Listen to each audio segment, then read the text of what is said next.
Acción, tu revista mensual de cine y series, con los mejores estrenos de cine, fichas y reportajes coleccionables, series de televisión y 4 pósters todos los meses. Búscala en tu kiosco.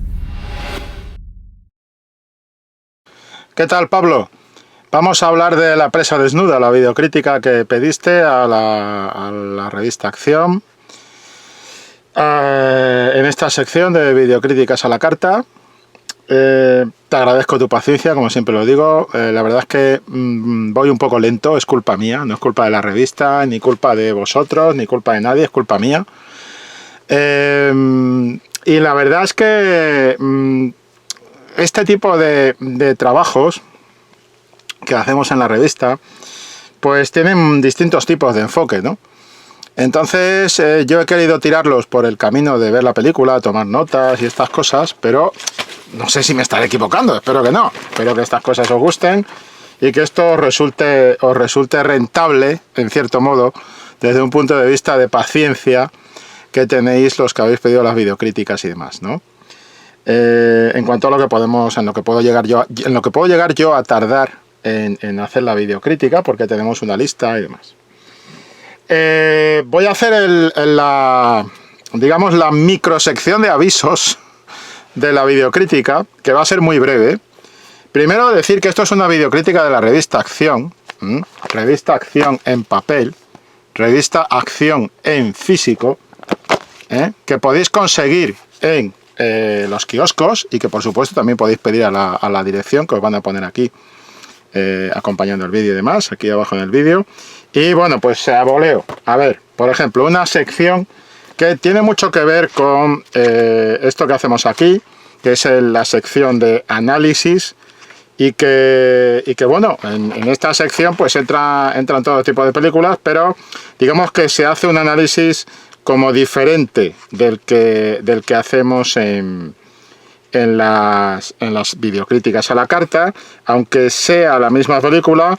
Digamos que jugamos pues un poco otra clave, ¿no?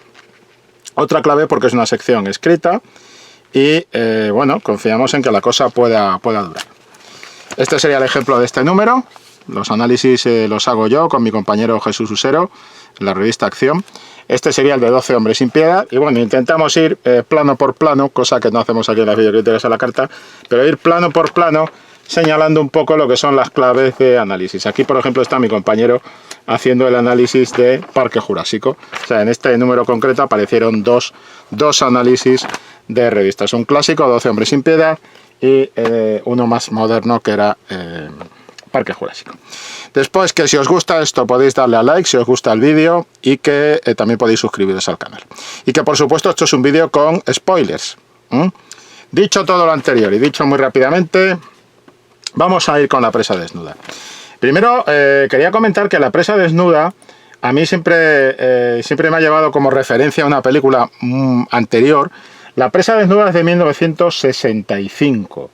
Bien, pues en 1957 Samuel Fuller dirige un western que se titula, en el original era Corre sobre la flecha o algo así, pero en España la titularon Yuma. Estoy mirando aquí el chuletón del ordenador. Una película, como digo, dirigida por Samuel Fuller en 1957, tiene 1 hora 26 minutos.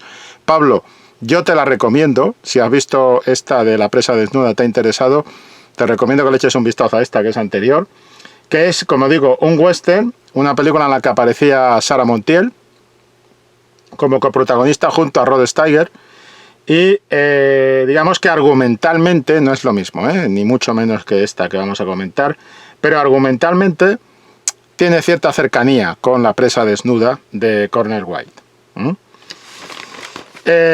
Y dicho esto, después hay otro elemento, otra referencia obligada, que es el tema de El malvado Zaroff, otra película también anterior, esta anterior, de los años 30, que también habla, pues eso, del ser humano cazando al ser humano. Esta es un poco más remota en el tiempo y bueno, tiene otro tipo de componentes y demás. Pero bueno, también tenemos ahí el argumento recurrente de cazar, de hombre caza al hombre, ¿no? Y hay muchos más ejemplos, pero no vamos a entrar aquí en todos porque esta no es el objetivo de esta videocrítica. Entonces, volviendo a La presa desnuda, película de 1965, como digo, dirigida por Cornel Wilde, rodada en escenarios naturales con actores de Rhodesia, de la zona de Rhodesia, en África. Pues claramente es una película para mí adelantada a su tiempo. Yo le encuentro muchos puntos positivos, muchos. Uno de ellos es lo bien que sabe medir su metraje. Te he hablado antes de Yuma, de la que se tituló Yuma, del western Yuma, de Samuel Fuller. Yuma está en 1 hora y 26 minutos. Y tiene un argumento, pues de western. Es decir, un tema de indios, confederados, un confederado que tiene que hacer una carrera similar a la que hace aquí el amigo Cornel Wilde, y todo esto, pues eso, le tiran la flecha los nativos americanos, una tribu, y él tiene que correr hasta la flecha y después le van persiguiendo y tal, como si fuera una presa, ¿no? Una presa humana. Y dura 1 hora y 26 minutos, la de Samuel Fuller. La presa desnuda dura 1 hora y 36 minutos. ¿Te puedes creer que se hace un pelín más larga Yuma, que es una buena película? Se hace un pelín más larga porque tiene un intento de narrativo, argumental, si se quiere más, de cruce, metiendo una historia de romance que francamente es muy difícil de colar ahí. Está colada bastante con calzador y demás, que es donde la parte tiene mucho talón de Aquiles en ese sentido, la de Samuel Fuller, de la que prescinde sabiamente La presa desnuda. Y te puedes creer que durando esta, pues unos 10 minutos más o menos, se hace más corta. Y se hace corta porque está muy bien dosificada en ritmo. Y además es la medida exacta. Te pondré un ejemplo, Pablo. Hay un momento en la película, y ya he dicho que esto va a ser con spoilers, el momento en el que ya nos estamos acercando hacia el final, cuando el protagonista cae en la cascada, huyendo después del ataque a la aldea de los esclavistas, de los traficantes de esclavos. Después del ataque cae a esta cascada y tal, y a mí eso, pues en un momento dado no pude evitar que me viniera el flashazo de decir, caramba, pues qué bien, otra que se me ocurre de cruce o de referencia para hablar en la videocrítica, indudablemente es El Renacido, la película esta que protagonizara Leonardo DiCaprio, ¿no? Y fíjate lo que dura El Renacido, que si no la has visto te recomiendo que la veas, pero si la has visto ya sabes lo que dura mucho más que esta. Bien, con todo un tema de cine, de un intento no del todo conseguido de cine trascendental y todo esto, pero con todo eso y con un buen uso del país, todo lo que queráis, pero es larga, es una película larga, bastante más larga que esta. Y en ritmo tiene algún momento que invita ligeramente, y creo que es una gran película, pero invita ligeramente a cierto cierto colapso de la atención del público. Bueno, no llega a ser colapso, pero digamos que sí que llega un momento en que dices, vaya, ya está poniéndose un poco la cosa difícil, ¿no? Eso no le ocurre a La presa desnuda. En La presa desnuda es una película, para mí, modélica en su control del tiempo y del ritmo, en todo lo que hace. Y es una película para mí adelantada a su tiempo también, porque no es el tipo de película. Sabemos que hay muchas películas, desde que empiezan con las primeras de Tarzán, de las anteriores incluso a Johnny Weissmuller. En el cine mudo ya hay versiones de Tarzán. Después hay otra que se titula Treasure Hunt, que es una película también de estas de selva y tal, con cazadores y demás. Unas versiones de las minas del rey Salomón.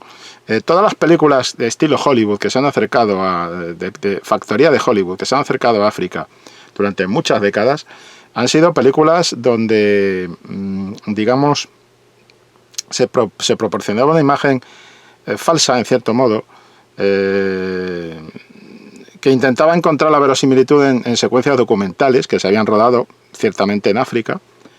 Pero aquí Cornel Wilde hace otra cosa. Cornel Wilde aquí no se compromete, digamos, con esa especie de visión de postal africana que nos proporcionan habitualmente estas aventuras en África del cine estadounidense, sino que el tío se moja incluso en el tratamiento visual, en el tratamiento sonoro, en el juego de montaje, el juego con los primeros planos, me parece muy significativo, cuando al principio de la película están, pues eso, están no sé si desayunando o están comiendo, creo que deben de estar almorzando, por decirlo así, ¿no? Y de repente Cornel Wilde para, le dice al otro que se calle, al pesado este borracho y siniestro, que se calle, que es un poco el cliente del safari que dirige Cornel Wilde, y le dice que se calle, y entonces te mete en ese primer plano de Cornel Wilde que ha oído algo, anticipando lo que va a ocurrir, que es el ataque. El siguiente plano es otro primerísimo primer plano de el jefe de la partida esta de guerra, de venganza que lanzan contra el safari.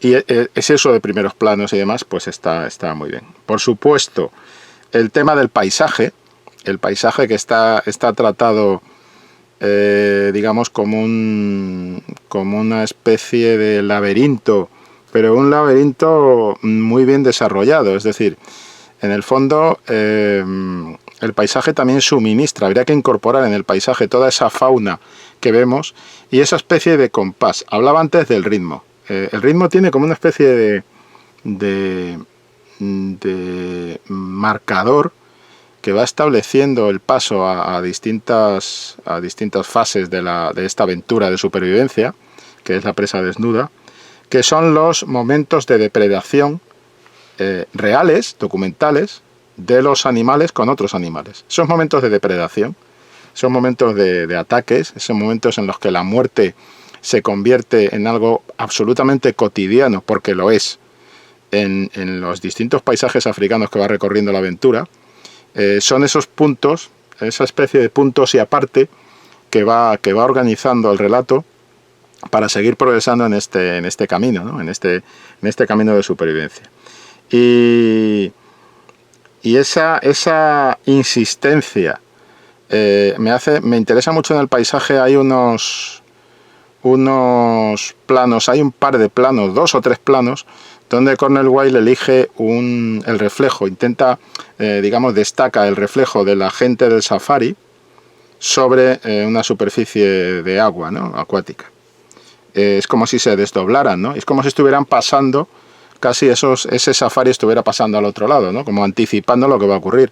Lo que va a ocurrir no es otra cosa que el ataque que van a sufrir después de la metida de pata del cliente del safari, que no quiere darle los presentes a los nativos que acuden a cortarles el paso, en contra de la opinión del cazador, del jefe del safari, del guía del safari, que es el papel que interpreta Cornel Wilde, y que es el que provoca, de alguna manera detona ese ataque que hace la tribu contra los blancos que están entrando allí contra el safari en general, que está entrando en su territorio, ¿no?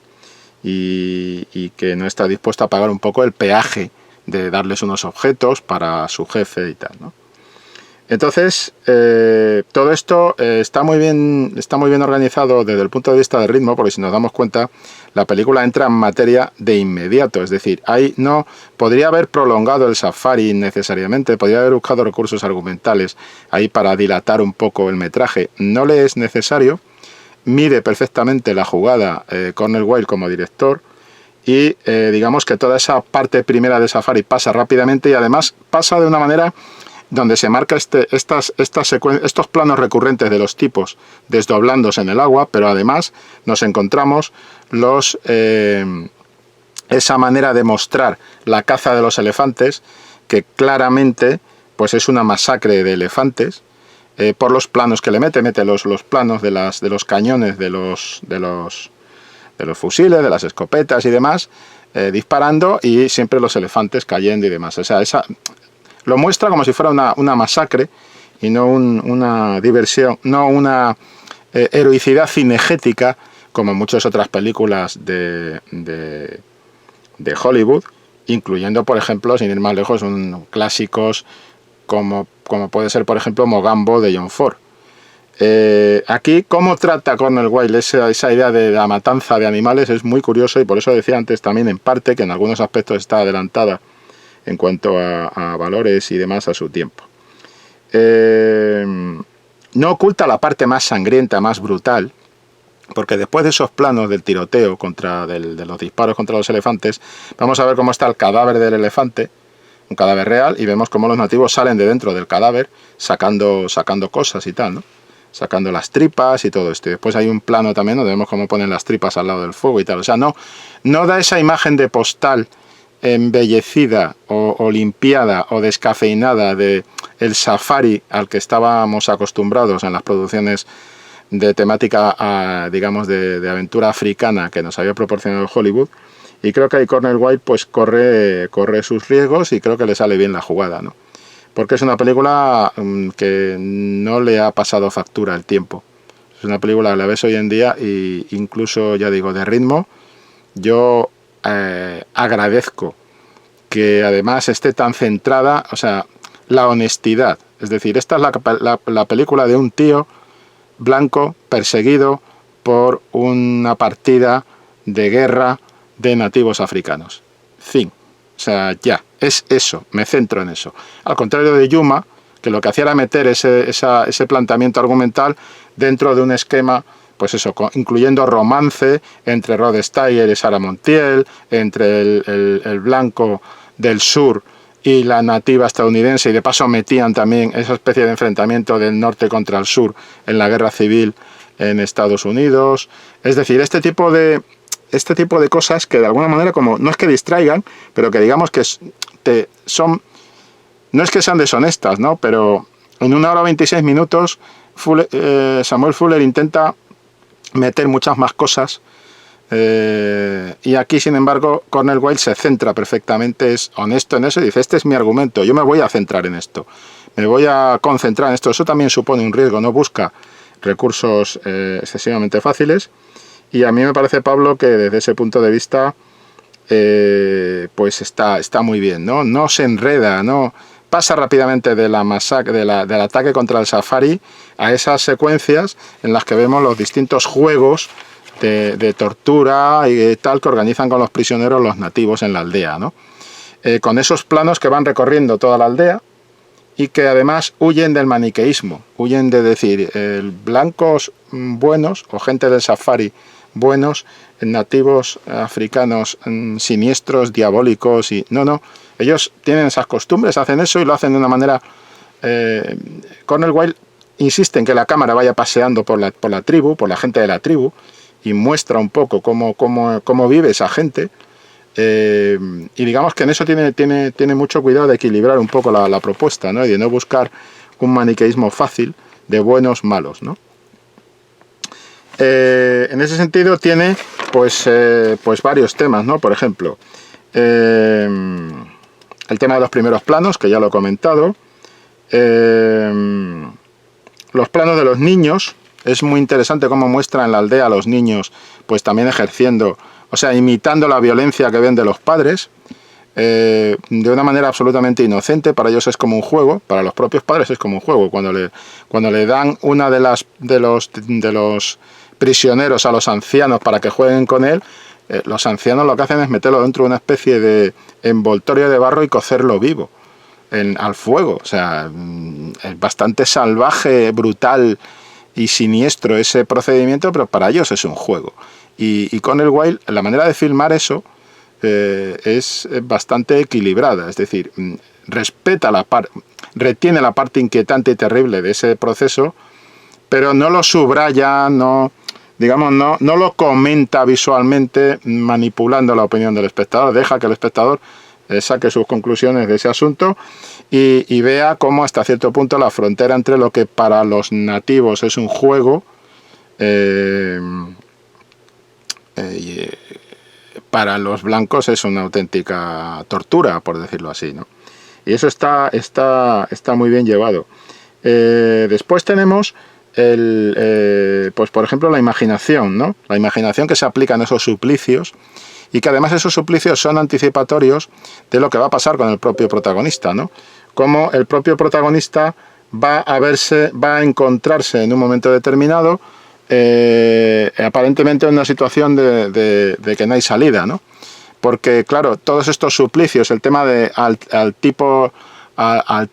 blanco este que era el que había contratado el safari, pues le ponen frente a una serpiente, los niños, a ese se lo dan a los niños para que jueguen, ¿no? Para que jueguen con él. Y el juego es ponerle frente a una serpiente hasta que la serpiente, rodeada por el fuego, no tenga otro camino que ir por el camino donde está el tío y le muerda, ¿no? Bueno, es un juego. Es interesante cómo muestra eso, ¿no? Y cómo Cornel Wilde sabe de alguna manera materializar en las imágenes, sin buscar recursos fáciles, el mostrar que para los nativos eso es un juego, por bárbaro que nos pueda parecer a los occidentales, a los blancos de Occidente, que están allí en las colonias también, por otra parte, cuando no están traficando con esclavos, que también es otra forma de barbarie que te la muestra al final de la película, es decir, te muestra una barbarie al principio, pero también te muestra una barbarie al final, y se recrea en ella con planos y tal, exponiendo esa especie de equilibrio, ¿no? Barbarie de los colonialistas en África y barbarie de los nativos de la zona, pero los nativos están jugando y digamos que de alguna manera es como si Cornel Wilde estableciera algún tipo de diferenciación entre una cosa y otra, ¿no? Entre lo que vemos al principio y lo que vemos al final, que también completa un arco del viaje de los personajes.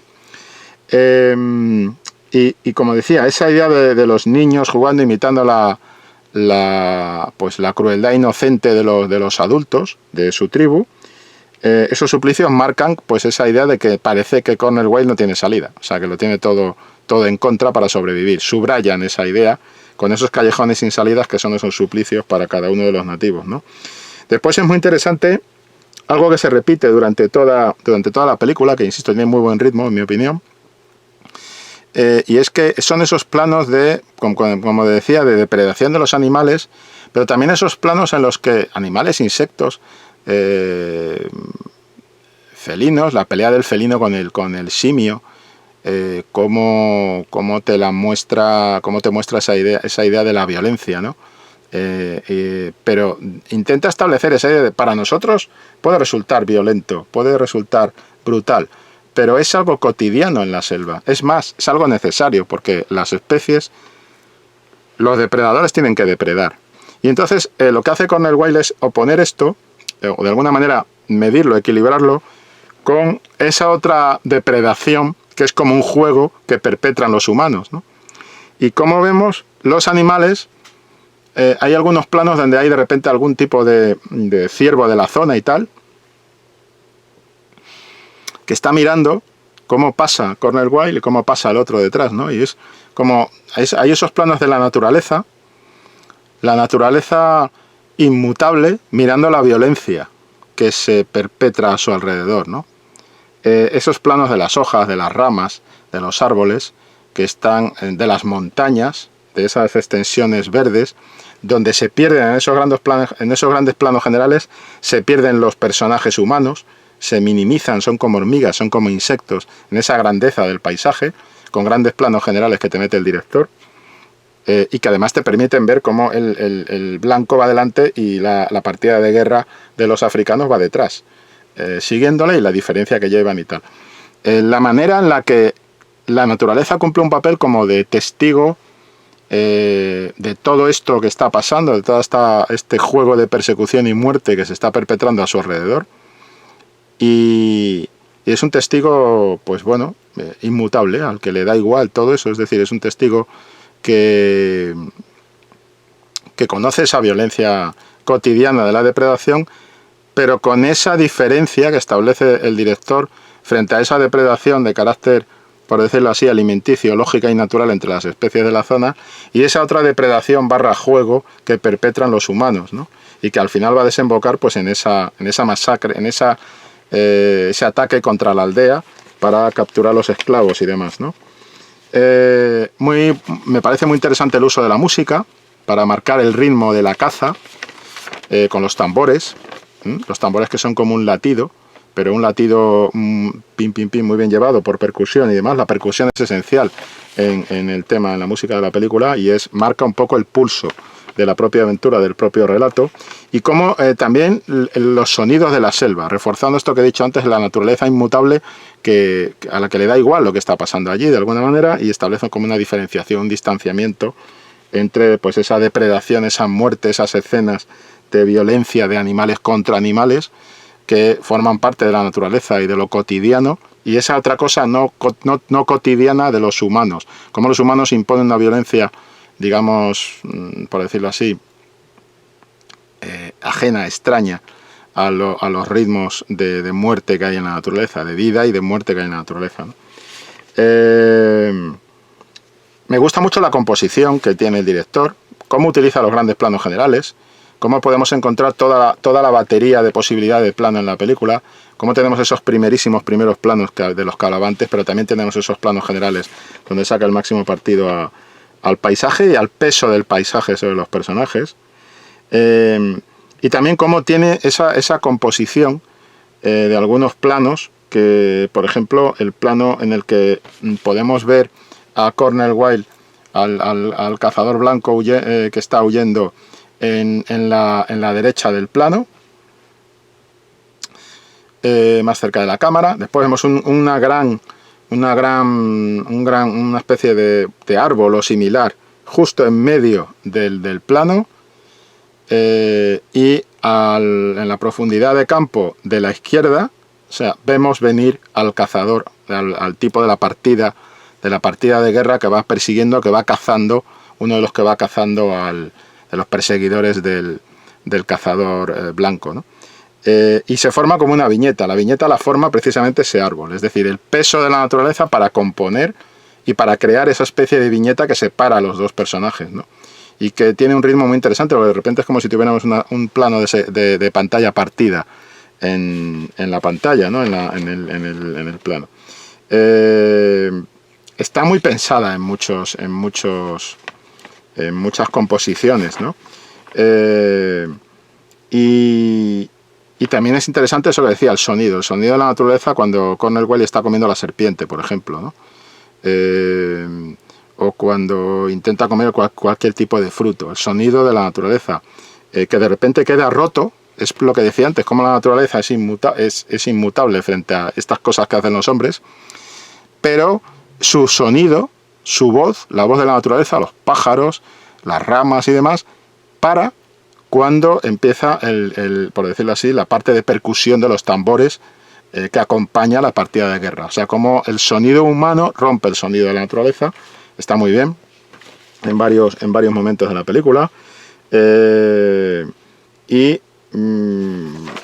Digamos esa idea de eso, pues del choque entre la muerte y la vida como una cuestión cotidiana de lo que es la depredación y demás. La secuencia del plano de minas de las serpientes, por ejemplo, del campo de minas, perdón, de las serpientes, me parece que es muy curioso, ¿no? Pero por ejemplo después hablaba de la naturaleza inmutable, me refiero por ejemplo a esos planos en los que vemos la jirafa,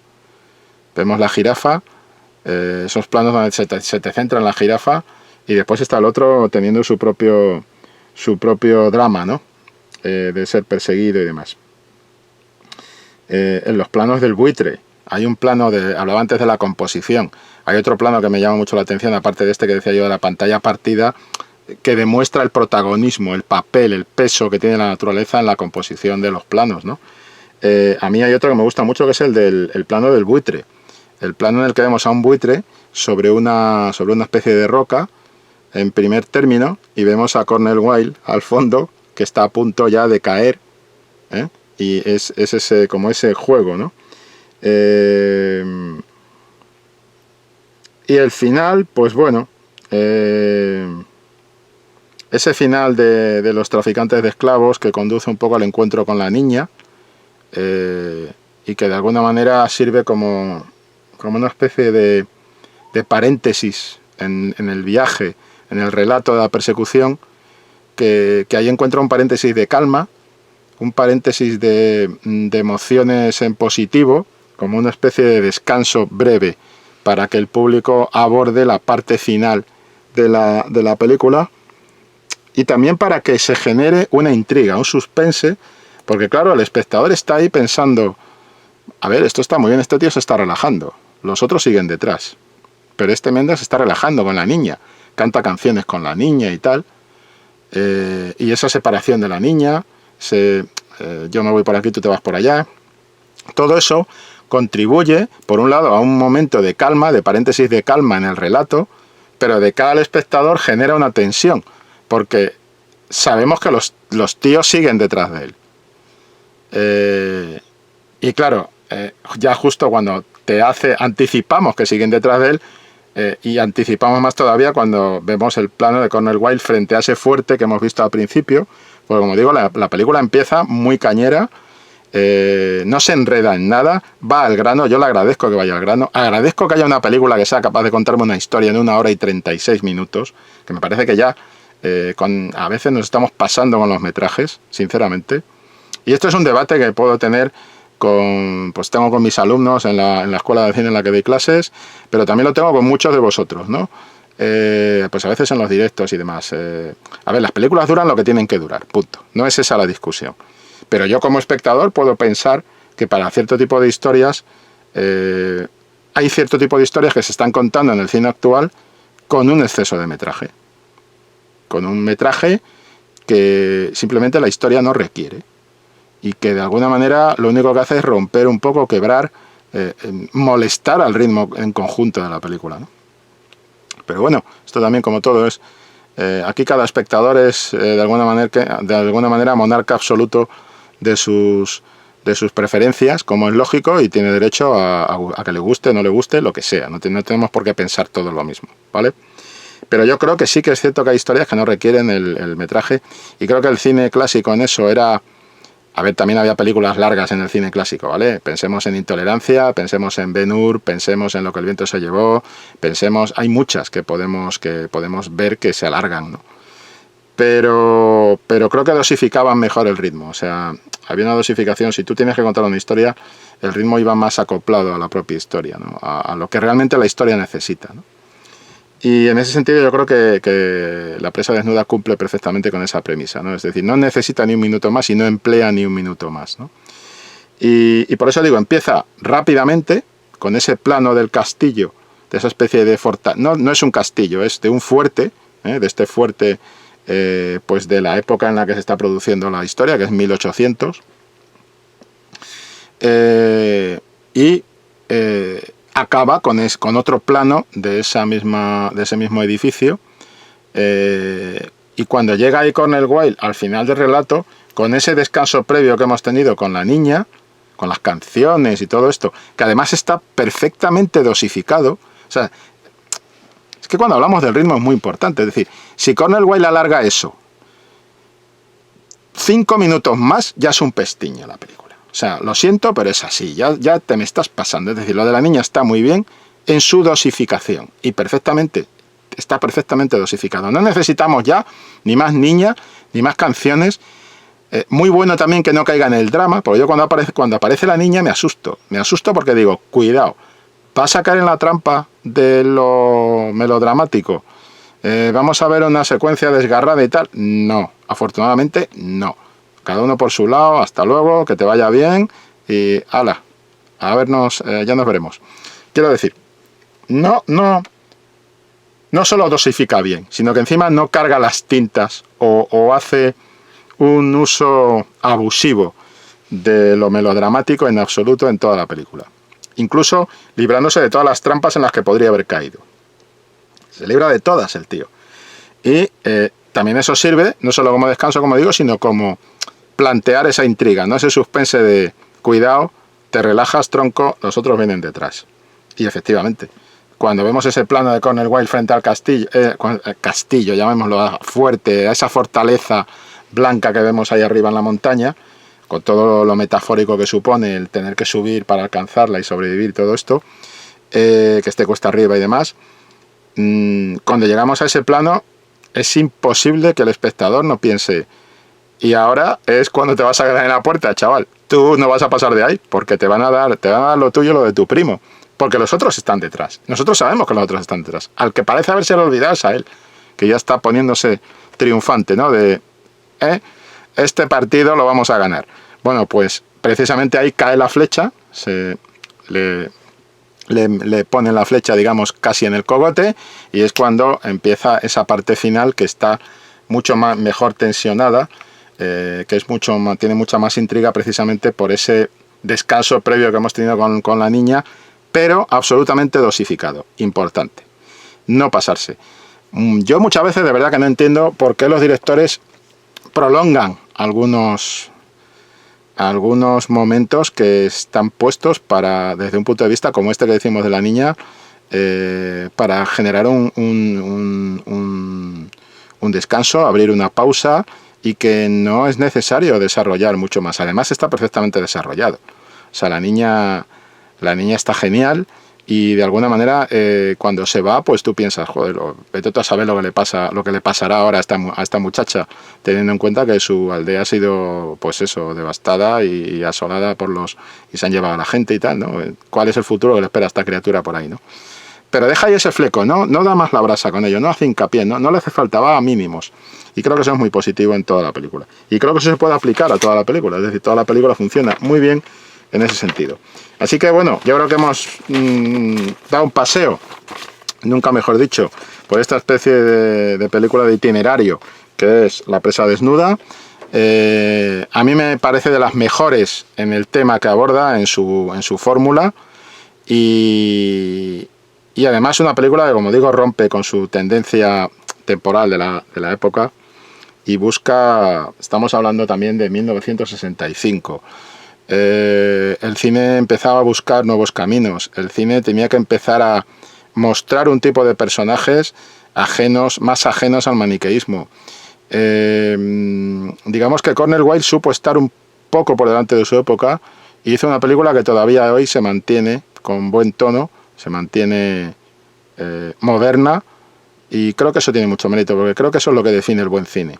El buen cine consigue sustraerse a las corrientes temporales, consigue sustraerse al paso del tiempo y sigue siendo perfectamente disfrutable en fechas muy posteriores a aquellas en las que se estrenó originalmente, ¿no?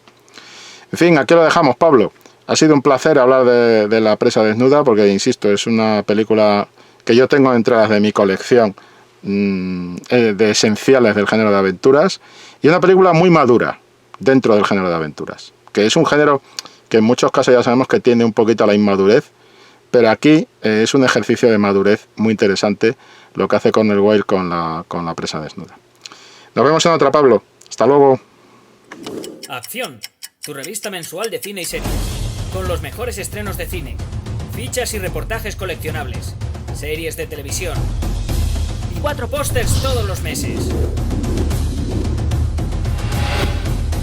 Búscala en tu kiosco.